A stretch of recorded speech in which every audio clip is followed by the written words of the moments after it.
He simply registered a new account in the new server area, never expecting that in just one day he would shock the entire professional esports scene. Nobody knew the true identity behind the username Lord Grimm, only that this rookie account had broken multiple dungeon first clear records in a single day. Everyone assumed he was a top-tier team player using a smurf account in the new server, but what they didn't know was that this mysterious master, Mike, was actually just an ordinary internet cafe manager. Major teams were all trying to recruit him, with Blue Rain's guild being the first to make a move. He knew the guild leader was incredibly wealthy, hiring people daily to run dungeons and farm materials, which would definitely satisfy Mike's needs for rare materials. Mike accepted guild leader Lucas's friend request. Initially, Lucas just wanted to test whether Mike would be willing to join the team. Unexpectedly, within just a few exchanges, Mike had shifted the conversation into a business partnership territory. Mike agreed to help them break dungeon records, but in exchange, Lucas would provide him with rare materials to get Mike to join his team. He naturally agreed to Mike's request immediately. However, the vice leader could tell from the chat logs how cunning Mike was. Mike had turned what should have been a normal recruitment conversation into a one-time paid service transaction. Only then did Lucas realize what had happened. Fortunately,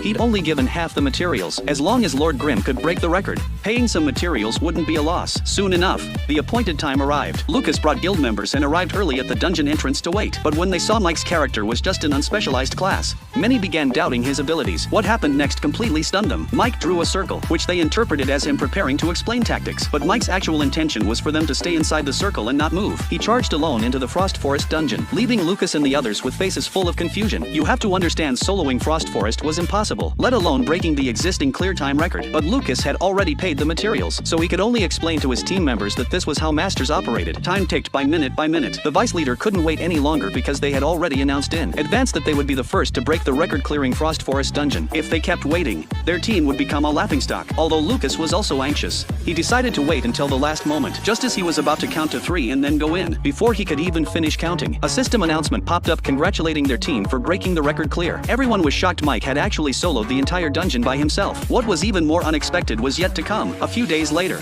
the battle to claim the wild map boss Deathly Lance began, with all major guilds joining forces. Shockingly, Mike single-handedly defeated all the guilds.